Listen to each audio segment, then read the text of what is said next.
Trazendo mais categoricamente, professor Jairo, os dados da avaliação da gestão Tarcísio que você mencionava, aqui em São Paulo, de acordo com o Datafolha, a avaliação do governo Tarcísio melhorou, sendo considerada ótima ou boa por 45% dos paulistas, tendo também ali em abril do ano passado, só para a gente lembrar, para mostrar essa memória, de certa forma, essa mudança, esse aumento, a mesma porcentagem era de 41%, pelo que estava puxando aqui das pesquisas anteriores. Aí temos na sequência outros 31% avaliando o governo como regular e 20% como ruim ou péssimo. Temos também uma parcela de 4% que não opinou. Quando a gente até ia pedir uma ajuda sua aqui para a gente entender do momento de governo de Tarcísio, eu acho muito interessante quando você fala que a oposição não ganha, né? O governo que perde, quando a gente está tratando aqui de questões de reeleição. Como que a gente pode entender exatamente essa avaliação de governo do Tarcísio agora e até trazer comparação com governos anteriores, como que ele vem se colocando nesse histórico aqui de São Paulo? Ele começa o ano numa posição bem interessante, né? Com 45% de ótimo e bom, é um patamar que a gente chama de eleição de continuidade. A gente consegue fazer marcos, sabe? De acordo com a avaliação de governo, você consegue classificar as eleições de reeleição em 3 tipos: ou de mudança, ou de continuidade, ou competitiva. Uma eleição de continuidade é quando o governante tem 40% ou mais de ótimo e bom. Ou seja, nesse patamar, o governante tem mais de 80% de chance de ser reeleito. Na eleição de mudança, significa que ele tem menos de 26% de ótimo e bom, 26% ou menos. E nesses casos, ele tem menos de 50% de chance de reeleição. E aí a disputa competitiva fica aí nesse meio termo, entre 27% e 38% de ótimo e bom. Então, o patamar que hoje o Tarcísio se coloca já começa o ano muito bem, tende a melhorar. O Alckmin, se não me engano, em 2014 tinha 41% de ótimo e bom, chegou na véspera do primeiro turno com mais de 50%, 53%, se não me falha a memória. E porque durante a campanha o governante vai mostrando as realizações, vai mostrando o que foi feito, e isso tende a criar um clima mais positivo em torno do seu nome, e a aprovação e a avaliação positiva tendem a aumentar. Então, por isso que a gente coloca o Tarcísio tão favorito, e a oposição sabe disso, a oposição tem plena consciência. Somado a isso, nós temos um cenário nacional de polarização, e também coloca o antipetismo de maneira muito forte no estado de São Paulo, né? A gente vê isso sobretudo no interior do estado, que representa quase metade da população, um pouco mais da metade da população, 52% da população vive no interior. Isso pesa muito para aflorar esse antipetismo nas pesquisas no âmbito geral. E favorece muito os candidatos que se colocam do outro lado do espectro, que é o caso do Tarcísio.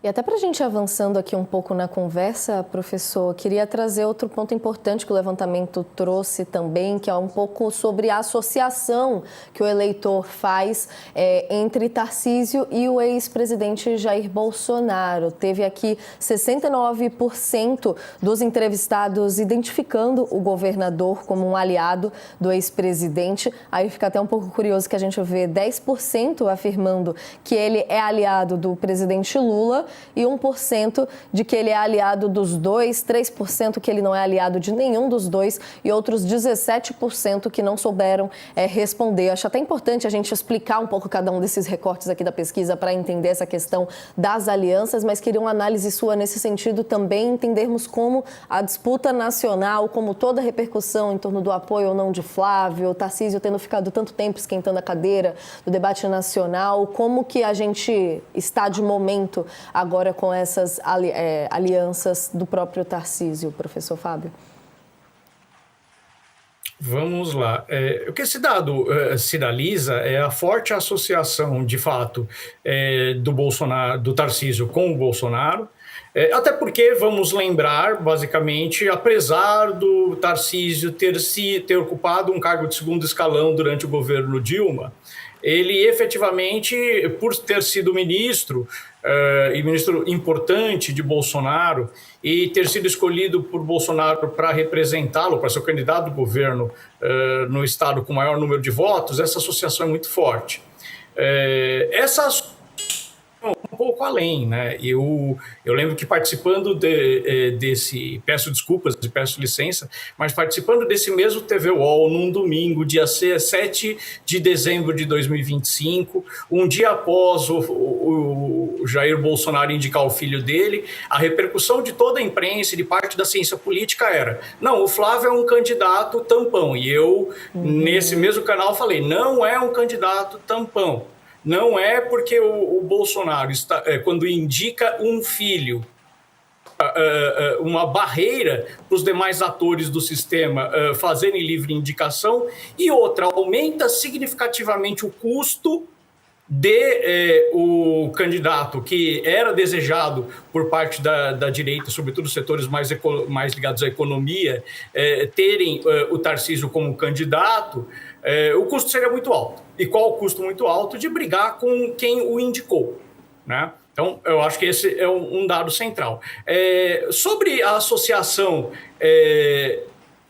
Tarcísio e Lula, eu avalio que tem duas possibilidades analíticas aí. Uma, basicamente, alguns eleitores insatisfeitos e não reconhecendo que é importante que o governador do estado dialogue em termos de políticas públicas com o governo federal, ao ver Tarcísio ao lado de Lula e saber da forte identificação Tarcísio-Bolsonaro, acredito que ele migrou de lado. E o 1%, eu diria que basicamente essa é uma possibilidade. Tem a possibilidade de os eleitores não se preocuparem muito, uma parcela dos eleitores não se preocuparem muito com as indicações e com as afiliações e, basicamente, por verem mais recentemente fotos e notícias que colocam lado a lado governador e presidente da República, assumem automaticamente que os dois têm relação.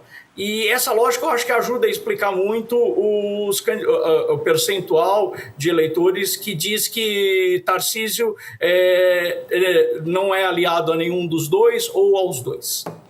Inclusive, professor Jair, o Fábio levanta aqui no começo da fala dele uma questão importante de quando a gente faz esse recorte lá de trás do anúncio do Flávio, que foi o quanto esse nome foi subestimado. De certa forma, e nas pesquisas a gente vê, de certa forma, uma colocação cada vez mais firme do nome dele na disputa contra o presidente Lula. Ontem, o Haddad chegou a ser testado também pelo Datafolha em cenários com o Flávio. Agora a gente com dados aqui da disputa do Haddad em uma disputa estadual com o Tarcísio, se a gente puder desenhar um pouco a composição de forças que a gente tem no momento e a importância de cada um desses nomes, inclusive de Tarcísio, dentro da campanha de Flávio agora, como que a gente pode reorganizar esse mapa que vem sendo embaralhado nos últimos meses e agora estão dando o ponto de partida oficial com as pesquisas? Olha, eu vejo que o Flávio está ocupando um espaço natural do bolsonarismo, que tem um teto, obviamente, e esse teto é naturalmente menor do que do espaço do lulismo hoje. Mas vale lembrar que o Flávio ainda é pouco conhecido de fato se comparado ao Lula. O Lula tem uma imagem muito mais consolidada e também muito mais desgastada pelo tempo que ele está na política e pelo tempo que ele já está sendo presidente, não de agora, mas de todos os outros mandatos, os 2 mandatos que ele já teve, pela indicação da Dilma, enfim. O Flávio ainda não foi testado nacionalmente, esse é o ponto. E não foi testado também todas as críticas que ele pode sofrer e que vai sofrer durante a campanha. E isso tende a aumentar a rejeição dele num patamar teoricamente mais elevado do que do Lula hoje. Isso vai criar dificuldades para o Flávio no futuro e é nisso que o PT se fia para tentar vencer a eleição, porque essa vai ser uma eleição novamente baseada nas rejeições.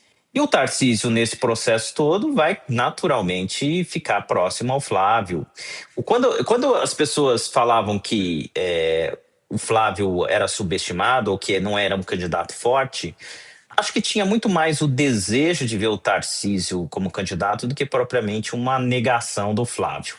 porque o Tarcísio seria uma candidatura mais amena por não levar o sobrenome do Bolsonaro com ele. E num cenário de queda de aprovação das avaliações do governo federal, que a gente vê agora, nesse começo de ano, a tendência era do Tarcísio, inclusive, estar numa posição um pouco melhor do que o Flávio, eu acredito. Então, é muito mais esse desejo de ver o Tarcísio do que propriamente um desdenho do Flávio.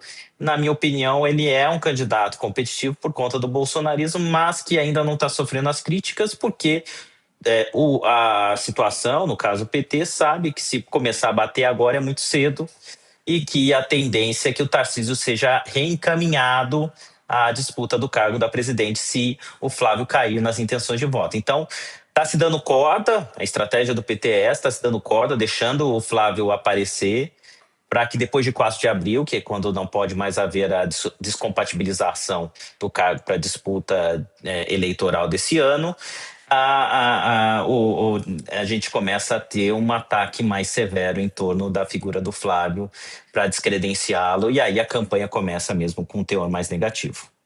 A gente vai aproveitar aqui essa pausa, mudança de assunto, para fazer um rápido intervalo. Quem está acompanhando a gente na TV, é só correr para o YouTube que a gente estica mais um pouquinho essa conversa por lá. Na linha do que o Jairo estava falando, professor Fábio, aproveito para te ouvir das últimas falas de Tarcísio. A gente vendo ontem as pesquisas trazendo dados sobre Flávio, sobre Lula na disputa presidencial e vendo o governador Tarcísio, inclusive, rechaçando a possibilidade de uma terceira via na disputa presidencial, uma avaliação que ele fez durante uma entrevista no interior de São Paulo, durante uma agenda dele. Ele foi questionado sobre o lançamento da Santíssima Trindade, de certa forma, ali, as 3 candidaturas, pré-candidaturas do PSD. Ele chegou a dizer que o cenário eleitoral já está consolidado entre Flávio e Lula e ali rechaçou a possibilidade de uma terceira via. A gente já pode cravar, de certa forma, ou está muito cedo ainda de vermos? Era muito um desejo dessa terceira via que o nome fosse Tarcísio, né? Como que a gente pode ver essa firmeza dele em colocar que há a possibilidade de um nome um pouco mais ao centro, a centro-direita, está eliminada nessa disputa? Como que pega para ele isso? Olha, bom, vou tentar começar do começo e assim, é só para reorganizar um pouco, Natália. Na verdade, assim, vamos colocar as coisas do jeito que elas têm que ser colocadas. A candidatura do Tarcísio não seria uma candidatura de centro, seria uma candidatura de direita, no lugar da candidatura do Flávio, ponto. Né? Volto à minha fala lá no dia 7 de dezembro. Tem um ponto aí nessa questão. O capital político, até esse momento do tempo, é quase que exclusivo, isso é uma característica da política mundial atual, e combina ressurgimento da direita com toques de populismo, que basicamente esse capital é quase que exclusivo e político ao Jair Bolsonaro. E a quem tem o label Bolsonaro, ou seja, a família. E concordo com o Jairo que havia um desejo que o Bolsonaro, de maneira natural, abrisse mão desse capital político. E, desculpa, não existe na história registro de um líder político que acumulou para capital político e o cedeu para outro a troco de nada. Né? Então, foi nesse momento que, desde sempre, eu venho falando, a candidatura do Flávio veio para ficar, porque a família está disputando a manutenção do seu capital político. Ponto. Nesse sentido, o Tarcísio seria um candidato de direita e ele tem a clara noção de que disputar com o Bolsonaro não seria bom para ele. Também a história recente brasileira registra que todos os membros de direita que ousaram entrar na linha de tiro do Bolsonaro foram abatidos. Ninguém conseguiu sobreviver porque o capital político é muito forte e muito ligado a essa marca. Então, tem um requinte a mais. Basicamente, as pesquisas mostravam que o Tarcísio era um candidato praticamente imbatível em São Paulo. Dessa forma, ele ia comprar briga com quem o criou a troco de quê? Ele abria mão de uma eleição praticamente ganha em São Paulo a troco de quê? Agora, desculpa, já está voltando para mim, eu tenho que terminar.